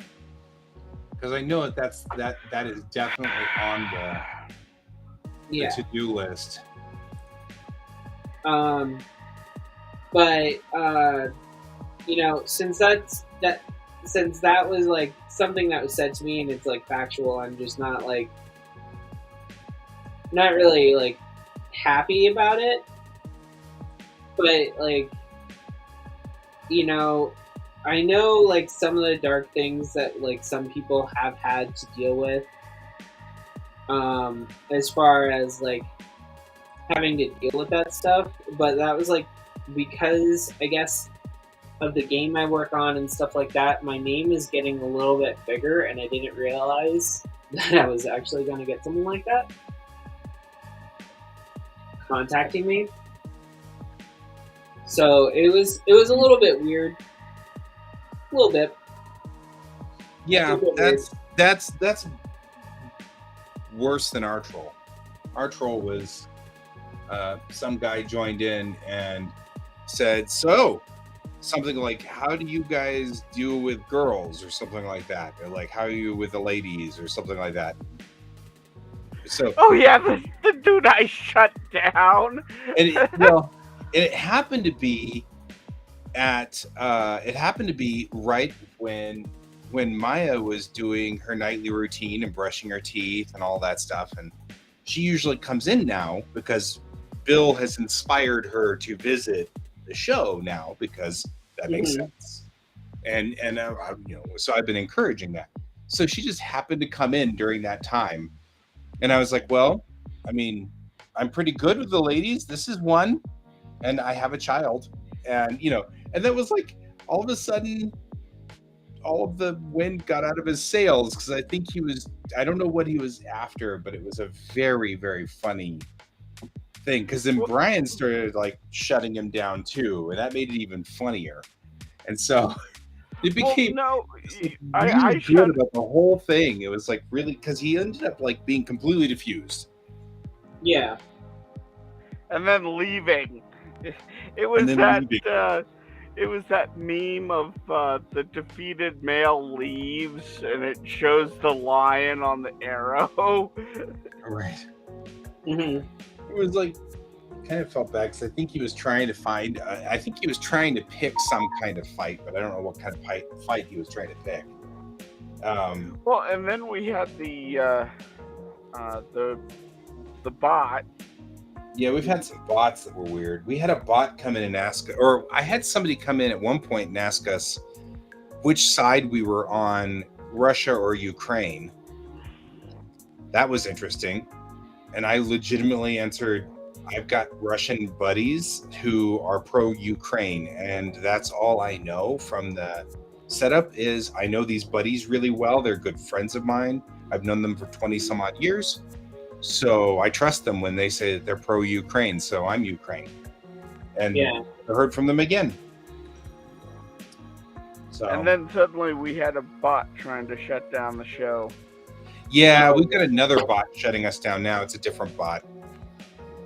Like, They're okay. letting claim on our music and saying that it's their music, so that they end up muting our show in many locations. And right now, yesterday's show just got ads added to it because somebody else said that it was their music, and they're running advertisements in the middle of our show now. So Yeah. I'm like, no, a lot. So I'm going to have to protest that and say, no, we're using Restream's audio, which we have the license for. And our opening and ending credits is for Kevin MacLeod, and we have a license for that too. All of this is licensed music, and it belongs to us. And I've got a text file now that I just copy and paste that says, hi, obviously this person is mistaken and has made a mistake. And, you know, here's the licensing for this. Here's the licensing for this. And we've been streaming now for 3 years, and we're very, very good at staying away from copyrights. Thank you. And it's like I just copy and paste it in now. I just protest and copy and paste, which got the other bot to go away. But now we've got a new bot claiming our music so that they can put advertisements in our. That's actually, that makes sense to me. They're claiming our music, then putting ads in it, or Facebook's putting ads in it in our video now. And therefore they get the revenue from Facebook's ads. That makes sense. That I can understand. As far as like stealing crap, they're just stealing our show effectively. But we have like 4 viewers, so I don't even know why in the world. It's not like this is a big show. Although, like Pepper says, with Pepper on here, he's bringing a certain amount of gravitas onto our show, so we've got to remember that. Yeah. We kind of have to keep that. Which is one of the reasons why, if you're not here tonight, Pepper, I will discuss the thing you were talking about. That way you're not indicted by it. Yeah. So if you show up just during the day or whatever, if you do show up tonight, that's still okay. I'll wait until you're not on the show one day. No, it's fine. It's fine. Like I realize I can't do the night show. I just don't want to get you busted, so. No, it's fine. Like I was told like a message went out and we were all told like you will risk your job. So like, okay. Don't talk about that. Which is kind of annoying because of course that is something, like I said, it's on my hill that I die on. So it's something that actually means something to me a lot. Like, and that's kind of a rough thing because I don't mean to say that LGBT is not something that's important to me. Yeah. So, I mean, it's like, that's kind of uncool to actually say that. I don't mean it that way, certainly. Because I loves you. Yeah, I know. And you mean a lot to me. And technically, we've got, we're LGBT here partially in this household. So that works. But it's just not the hill I have chosen to die on. No, it's all good. It's all good. Don't worry about it. Like, so you know that it's not that I don't love you. Yeah, no, I'm at the point right now where I'm just like, I'm trying to just keep my head down and keep swimming. If that helps where I'm at.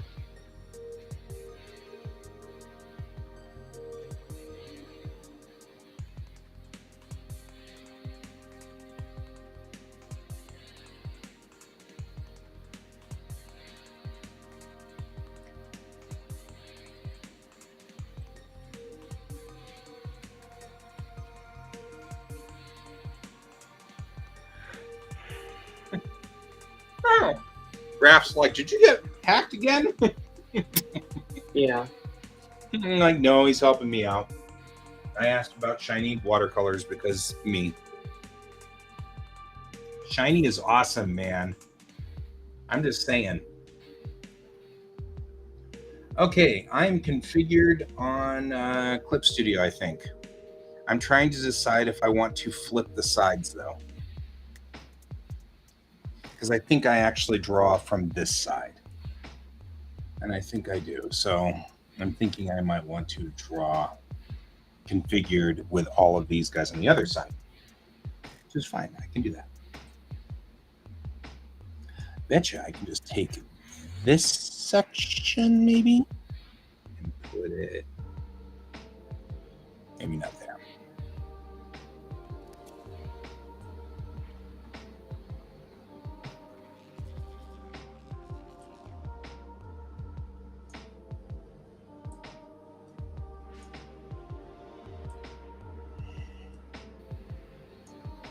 Yeah, that's what I want. I know this is a left-handed rig, but I feel like this is really the way I want it. Mm-hmm.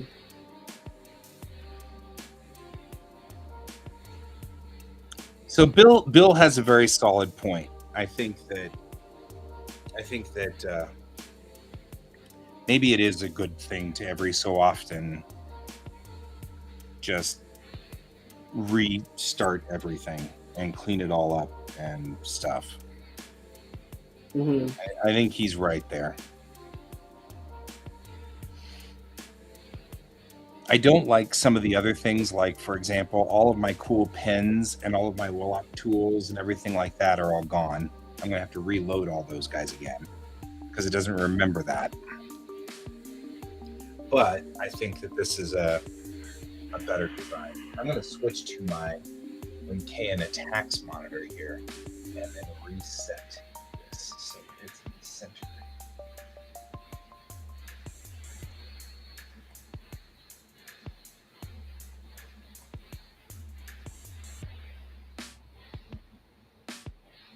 Like that. And you don't need all my tools, but it could be useful to have that. And then you can see everything on a large screen here. Then I'll make me small. I just realized that I drew a character that's not supposed to look so human. I hate that. You don't need to see me that big.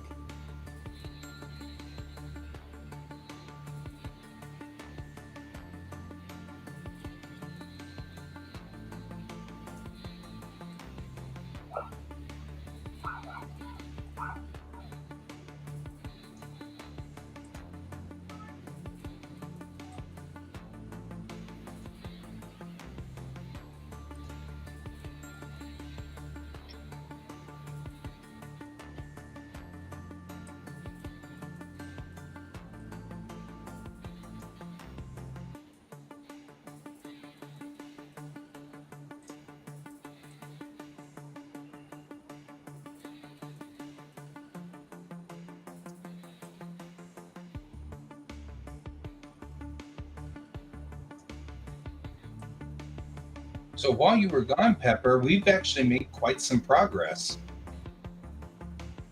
I think it's gonna work like I want it to.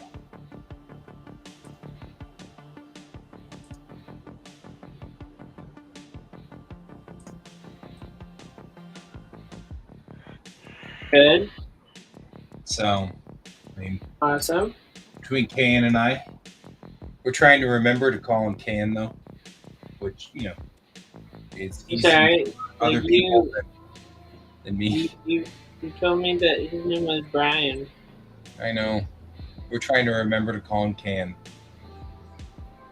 Because it's the online. My online presence is mostly Can, like how I sign everything and all that. So We'll just blame Guy for that. How does that sound? That's all. It wouldn't be the how first time. Guy's doing. Yeah, I mean, it's not the first time it's been my doing, so we're good there. Alrighty. So, Yeah. So how many does Guy? How many pages do you have now done? here, I need to open it up anyway and see whether it's working or not. So let's show you. Let's find my. It's on the OneDrive, which is still synchronizing because, of course, all I did was just make it very unhappy.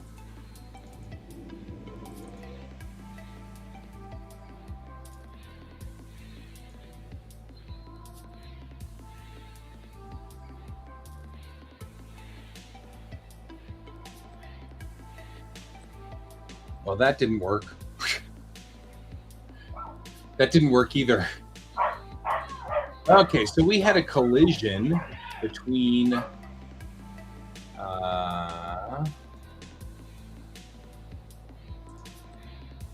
hang on real quick. I'm gonna move you guys over here. I need to fix something because now it has decided that the pages are screwed up. So that's wonderful. Well, okay, so there was so part of the problem we were having at the time was that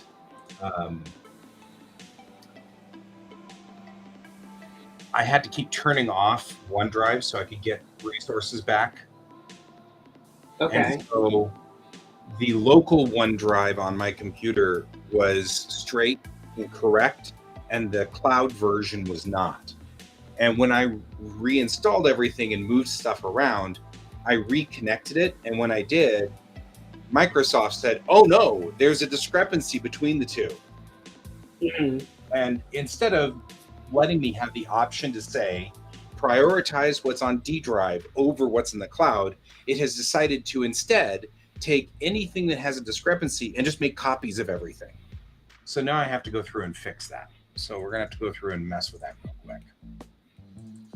Because it's now copied all of the pages that I was working on and made duplicates of all of the pages. Yeah.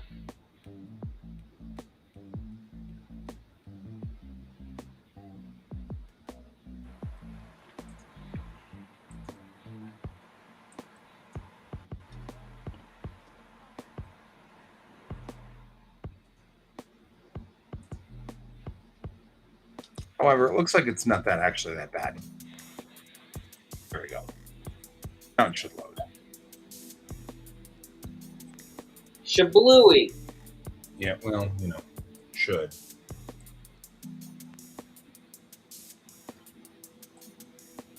I think that's... So there we go. Here's where we are on this. These are the ones that are done. You can already see all the pages that I've got complete. Nice. All the way to page 12 is done. And then 13 needs to be done, and then 14 and 15 is done, and go through 17, 18, and then 20 is done. And then the last half is got all of the Starship stuff in it, but none of the other scenes. But yeah, I mean, I'm up through page 20, which is really not bad at all. So we've gone from having one page done, which is what I think it was when you left, to 20 pages done. A couple of minor things that need to be dinked with, but nothing major. So that's pretty cool. Brian, on the other hand, in the same duration of time, has made 600 comics. Of 32, Brent. So 20 pages of 32, although I guess really it's not 20 pages because 19's not, 13's not, so 19, 18 pages complete. And 5's not, so 17 pages complete. So we're a little over half. But as I was illustrating the other night, once everything started clicking, and everything did start clicking,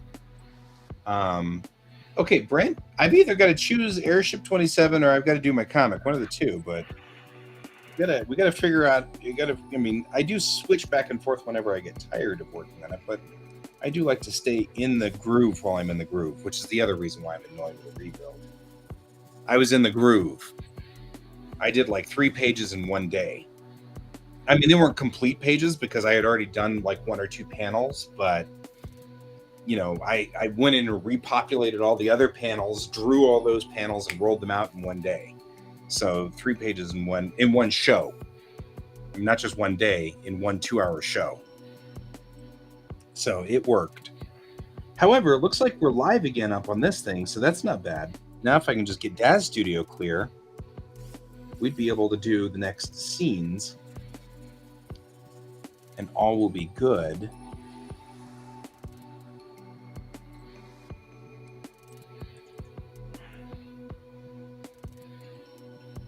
I know you're teasing.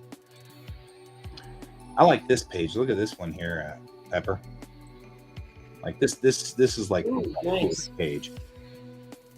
Nice. It just looks really nice. It's a good page. Good, solid page.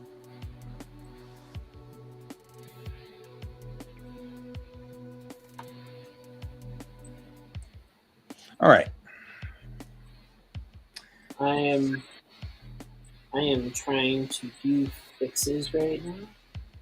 So it's been a little bit fun, a little bit interesting. It's all right. As I was saying to Raph, if you have stuff you can't share, then usually what we will do is configure like this, and then I'll configure like that, and then we can put you down here so that you and Brian should share. I need you guys to share. There we go. So it's like that, so that you can still join us, but Brian and I would have the big screens for drawing. Mm-hmm. Yeah, if you can't share, because I know that some of these things you can't share because you got a NDA going. So I'm trying to. I have a. I know this is going to sound weird, but it's more of like a DNR. Right. Yeah. Do not resuscitate. Yep. Gotcha. Yep. In case your artwork dies, we're not allowed to use resuscitation methods. I understand. Yeah. All right. Well, we are at the end of our show. Did you know that? Gentle beings. Gentle beings. Yar. I'm actually pretty proud, though. I think, knock on wood, we'll be up and running by tonight, which would be cool. I am glad to see Pepper back too. I can't tell you how much it warms my heart to have Pepper back on the table over there. So, what else am I gonna do? I think we're good. So, okay, guys. Then I'm gonna go on ahead. We're gonna go watch Star Trek over lunch. So I'm gonna watch the new episode of Star Trek with my partner and I. So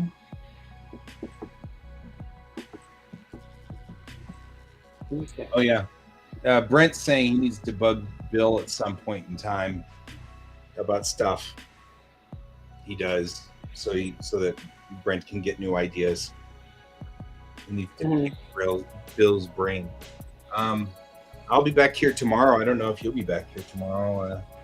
Well, I have to work tomorrow, that's for sure. I'm not sure what I'm going to be working on. No, I'll try to watch the morning show. Yeah.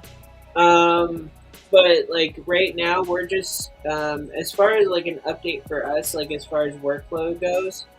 I'm trying to get to a point where there might be some stuff added to the original like Pee Poppy. I've also talked about hiring someone for a little bit, and they draw campfire stories of Lake Pee Poppy, and me and Bill just are in charge of writing it. Right. but Bill wants me to try out this style that I used for inspiration for a comic. I ended up not drawing it. I just did the watercolors for it. The Florida Man anthology. Hold on. For those of you who may or may not have remember what it looked like, basically it was this Oh yeah. artwork, I this like type of stuff. But he liked on how I drew the children for the Yeah, they're comic. adorable. They are floofy children. They are very Yeah. adorable. Oh, and I found out, like, my cousin just recently, a cousin of mine just recently, like, moved to Colorado, and she lives in Denver. This guy I found out who Stu is based off of. Literally a person that we called Lester the Molester. That sounds nice. Yeah, I know, and it's funny because he wasn't a child molester. He just looked creepy as fuck. Oh, Right. sorry. There, our one curse word. There's our PG-13 right there.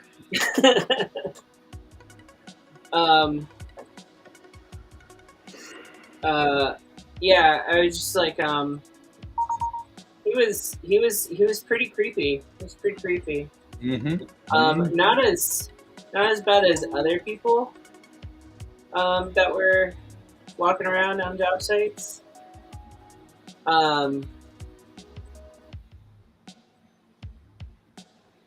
No. Cool.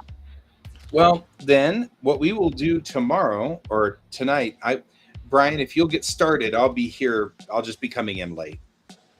So, and by Brian, I mean Can. I'm working on it. I'm trying.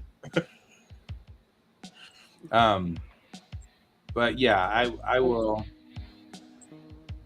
I'll be coming in late from the movie, and I'll be jazzed. I'll be super jazzed because that's a good movie. So just so you're aware. And then tomorrow, if you want to join us, Pepper, you are more than welcome to. I would love to have your company. And if you're working on something that you can't show or whatever, you can just join us and chat, and while you're drawing. And like I said, I'll configure it like this so that you're up there as just a head, and then Can and I will have open areas for drawing. Well, I mean, if I can work on some stuff, like, with you guys, it's fine. Like, I know I have some stuff I can work on. Also works. I have. When I was talking to Raph, he was specific about, well, I can't show this stuff. And I was like, well, yeah, but you could still join us. You know what I mean? Like, so I just want to make sure you understand that too. Because I don't think that was conveyed at one point in time or whatever. But even if you don't have it, you can still join us and chat.